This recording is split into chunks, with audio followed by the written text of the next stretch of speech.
Assalamualaikum warahmatullahi wabarakatuh. Selamat berjumpa pada video pembelajaran yang pertama. Pertama-tama Bapak ucapkan selamat buat kalian yang sudah menempuh ke jenjang yang lebih tinggi, yaitu kelas 6.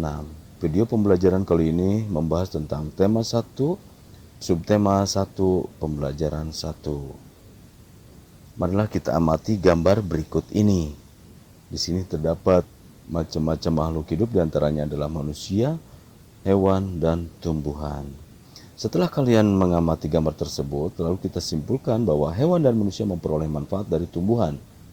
Manfaat tumbuhan bagi manusia diantaranya adalah sebagai sumber energi bagi manusia, sebagai sumber vitamin untuk menjaga kesehatan tubuh, lalu sebagai oksigen untuk bernapas, sebagai pengikat air tanah, lalu peneduh dan memperindah kehidupan di bumi. Manfaat tumbuhan bagi hewan yaitu sebagai sumber energi bagi hewan. Tumbuhan merupakan sumber bagi kehidupan manusia dan hewan. Tumbuhan adalah produsen penghasil cadangan makanan dan sumber oksigen untuk bernapas dan melindungi bumi dari sengatan sinar matahari. Beberapa hal yang akan terjadi jika tidak ada tumbuhan adalah manusia dan hewan tidak memiliki sumber makanan dan bumi akan gersang sehingga kehidupan akan berakhir. Tugas kalian yang pertama adalah membuat 2 pertanyaan mengenai tumbuhan sebagai sumber kehidupan. Marilah kita simak bacaan berikut yang berjudul Bagaimana Jagung Berkembang Biak. Jagung merupakan salah satu tanaman yang dijadikan bahan makanan pokok di berbagai negara. Salah satunya adalah Indonesia. Di Indonesia, penduduk Pulau Madura menjadikan jagung sebagai makanan pokoknya. Jagung merupakan salah satu tanaman penghasil karbohidrat yang sangat diperlukan oleh tubuh. Seorang petani jagung memulai pembiakan tanamannya dengan menanam biji jagung. Setelah 3-4 hari, bakal tanaman akan muncul di permukaan tanah. Tanaman jagung akan terus tumbuh menjadi besar. 3 hingga 3,5 bulan, buah jagung dapat dipanen oleh petani.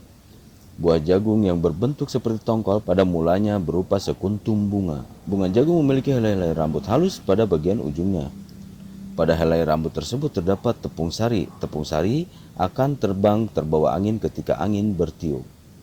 Tepung sari yang terbawa angin sebagian akan jatuh di kepala putik yang terletak di bagian bawah bunga dan pohon jagung yang lain. Ketika itulah terjadi pembuahan. Setelah terjadi pembuahan, bunga jagung tersebut terus berkembang hingga menjadi buah jagung. Perkembangan itulah yang dapat diamati dari waktu ke waktu. Buah jagung akan siap dipanen ketika rambut jagung sudah berwarna kecoklatan dan bagian tongkolnya sudah mengering. Apabila buah jagung tersebut dikupas akan memperlihatkan biji jagung yang kekuningan. Bagian yang dimakan oleh manusia adalah biji jagung.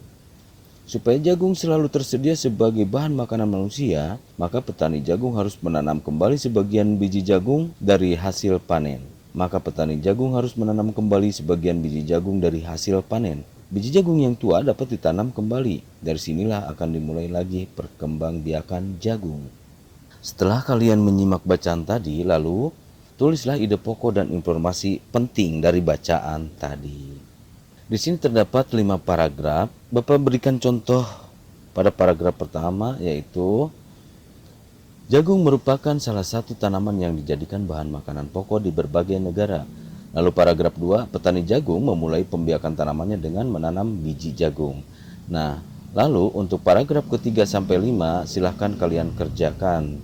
Selain jagung, terdapat beberapa tumbuhan yang berkembang biak secara generatif. Contohnya adalah padi, durian, jambu, dan mangga. Marilah kita amati bunga berikut.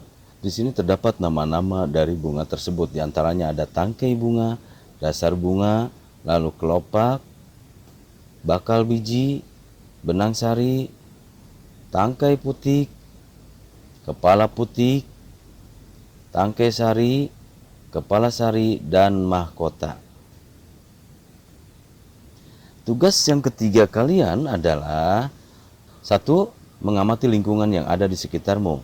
Temukan salah satu tumbuhan yang sedang berbunga. Kedua, gambarlah bagian-bagian bunga tersebut. Dan yang ketiga, tuliskanlah bagaimana cara penyerbukannya. Bunga kembang sepatu tumbuh di Indonesia dan Malaysia. Bunga ini dapat digunakan sebagai bahan pewarna. Di Malaysia, bunga kembang sepatu dinamakan bunga raya dan merupakan bunga nasional. Lalu di sini ada bunga Kamboja. Bunga ini sering digunakan dalam perlengkapan tari di Bali. Dorcampa atau bunga Kamboja dapat ditemukan di Indonesia dan di Laos. Di negara tersebut, bunga ini digunakan untuk dekorasi upacara keagamaan dan penyambutan tamu. Malaysia, Laos, dan Indonesia hidup berdampingan. Meskipun berbeda negara, namun ketiganya memiliki persamaan dalam kehidupan sosial dan budaya. Masih banyak negara lainnya yang memiliki kesamaan. Oleh sebab itu, mereka menggabungkan diri dalam suatu organisasi yang bernama ASEAN, yaitu Persatuan Negara-Negara se-Asia Tenggara. Berikut adalah ke-10 negara ASEAN: Myanmar, Thailand, Kamboja, Singapura, Indonesia, Laos, Vietnam, Malaysia, Filipina, dan Brunei Darussalam. Marilah kita bahas satu persatu tentang kehidupan sosial budaya dari negara ASEAN berikut. Yang pertama-tama adalah Indonesia.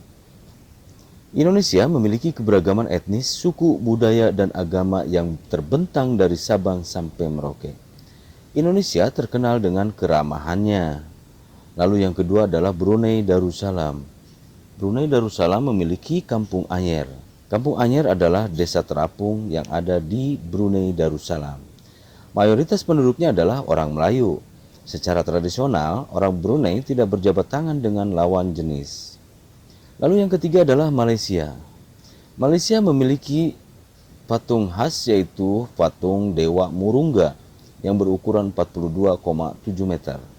Malaysia memiliki kota yang bernama Georgetown. Georgetown adalah kota yang memiliki ragam jenis budaya. Lalu yang keempat adalah Filipina. Budaya Filipina merupakan hasil perpaduan antara budaya Barat dan Timur. Bahasa Filipina merupakan bahasa nasional.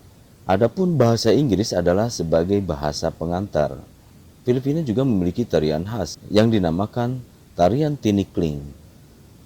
Yang kelima adalah Kamboja. Banyak candi di Kamboja terbuat dari batu. Dewa-dewa dari agama Hindu dan Buddha terukir pada tembok. Tarian khasnya adalah tarian Apsara yang lahir pada 2000 tahun lalu. Lalu yang keenam adalah Myanmar. Myanmar disebut sebagai negara 1000 pagoda. Hal ini disebabkan karena sangat mudah menemukan kuil-kuil suci Buddha. Mayoritas penduduk Myanmar adalah keturunan Tibet. Bahasa yang digunakan adalah bahasa Burma. Yang ketujuh adalah Vietnam. Di Vietnam ada permainan khas, yaitu menangkap jangkrik dengan mata tertutup. Anak yang berada di tengah lingkaran matanya ditutup kain, lalu menangkap salah satu teman dan menebak namanya. Yang kedelapan adalah Laos. Nama Laos berhubungan dengan penemunya, yaitu Ai Lau. Orang Laos terkenal kesabaran dan kesederhanaannya. Olahraga tradisional di Laos adalah katau, yang hampir mirip dengan bola voli. Lalu yang kesembilan adalah Singapura. Singapura memiliki lambang negara, yaitu Merlion. Merlion adalah patung berkepala singa dan berbadan ikan. Penduduk Singapura berasal dari Cina, Melayu, India, dan Eropa. Sekitar 80% masyarakatnya memilih untuk berjalan kaki kemana-mana. Lalu yang ke-10 adalah Thailand. Thailand adalah satu-satunya negara di ASEAN yang tidak pernah dijajah oleh bangsa Eropa. Di Thailand, kepala adalah bagian tubuh yang paling dihormati. Tidak ada orang yang akan berani menyentuh kepala, bahkan kepala anak-anak. Di Thailand, teh disajikan dengan susu dan rempah-rempah. Teh tersebut dinamakan Thai Iced Tea.